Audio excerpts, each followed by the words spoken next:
Hello and welcome to Philgood Services, and thanks for being part of the Philgood family. Have you ever wondered why some people do what they do, though it may be very dangerous to them?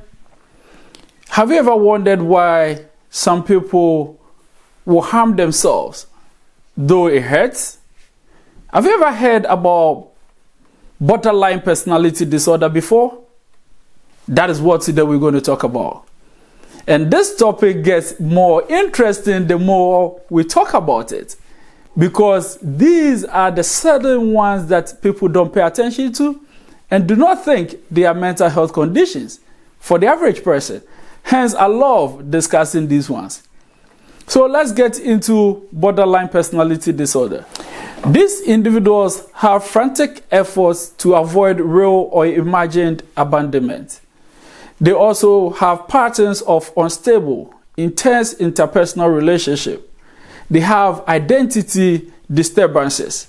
So knowing who they are, the person that they are, they tend to struggle with that. And sometimes it also affects their gender identity. Hence, they sometimes have gender identity crisis. They also become very impulsive, often with damaging behaviors. And that is why I asked you, have you ever wondered why someone will cause harm to themselves, though it hurts? Usually, people with borderline personality disorder have history of abuse. And it could be any form of abuse, whether physical, sexual, emotional, or any other one. Hence, it is very important who you leave your kids with for them to be babysit them. It is very important who you trust your family in the hands of. It is very important that your family member, that your the one that you are in a relationship with, if you are abusing that person, especially when they are in their teenage years, it is very detrimental to them because it can lead them to have such conditions. So the reason why they tend to harm themselves or do damaging things to themselves is, at that point, they realize that they don't have any control over anything. They are a subject of abuse by everyone that is around them. Hence, the only control that they have is their body. So they can hurt themselves just to also have some control over them or over their actions. When they do that, also there are some chemicals in the body that gets released, which gives them that sense of happiness. And that is why they will continue to do it. Hence, it's very important that if you live with someone and you realize that they are wearing long sleeves even during the hot season, it might be a cover-up. It is very important also that we stay with these individuals, always assess to know whether they have any thoughts of harming themselves. They also have recurrent suicidal behaviors or suicidal ideations because they feel that the world has neglected them. The world doesn't have anything good to offer them because everyone around them is abusing them. And hence, I want you to think about it. The abuse that you are causing to that next person, how much impact it's having on their lives. They also have chronic feeling of emptiness. They have inappropriate, intensified, effective anger responses. So if anything is to happen, their response to it is always through anger. Because they've lived in a society, in a community, where they've always had to defend themselves, where they've always have to react in an aggressive way towards every situation that they've been in.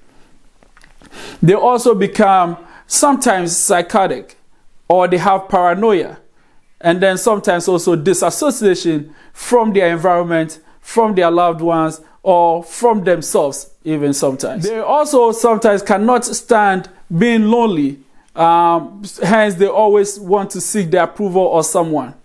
That is also part of why they will cause harm to themselves so that they can get the attention from a loved one or someone around them.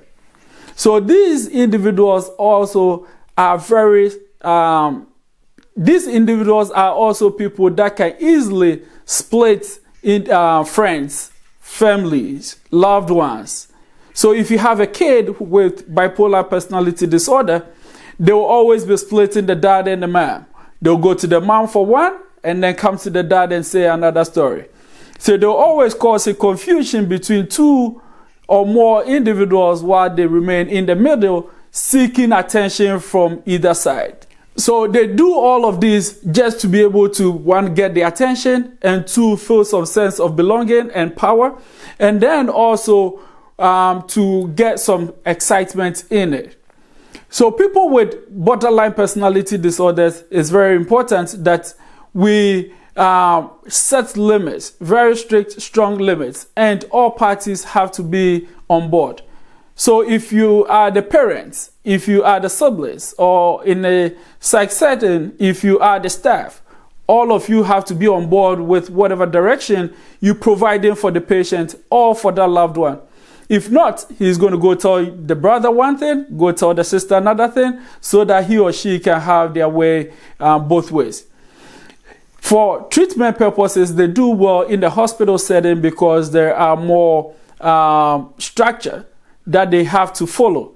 But with that being said, it cannot also not be treated in a very short period. So if you go to an acute setting, we'll be able to manage the symptoms immediately, but then we'll not be able to cure it or give you a long-term solution to it.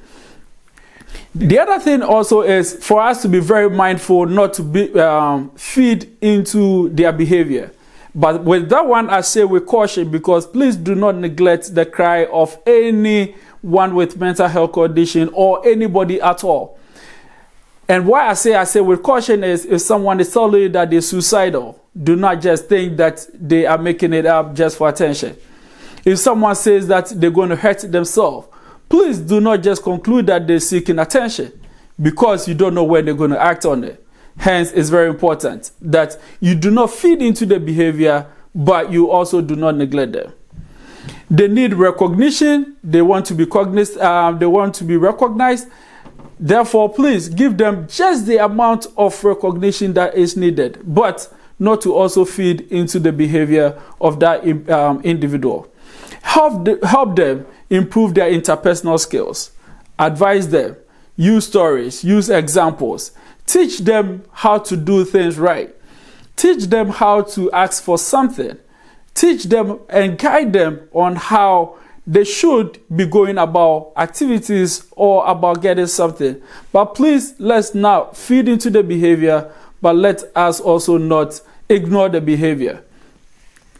I will conclude by saying that, one, let us be very careful of abuse, and two, let's always keep an eye on them, because it can be very dangerous, and these people are easy to split individuals. But most importantly, let's make sure that we provide them limits with everything that we do with them. And I'm says borderline personality disorder. Omona, why you never can say omoye bordermania for no. Odim do ye na need the hono. But was no ye no maybe, but I na enye ne form so. Ebi na abuse bi a wako mu bi pay. Sa abuse no etimi di ni nyama ebedru baby no na affect onipa kono se de obesi aye ne nyoma. Enti de obehu no afa de no de twa ne ho, because that is the only control owo. Ubohu no odi ne ho dem ahodo bebre. Omo no so na eye ni no mo tete amanfo ntem.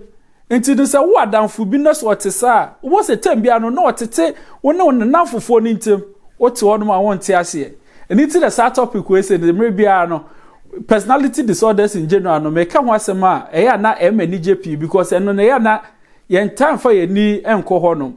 But enonom no and di enya bebre. Me da say ukoso eka Philgood services ho. Now you're part of the Philgood family. Me sure so nya subscribe ya minim de otwen. Subscribe to the YouTube channel, like and follow us on Facebook, and share with your loved ones so that we can all have a life worth living. Thanks.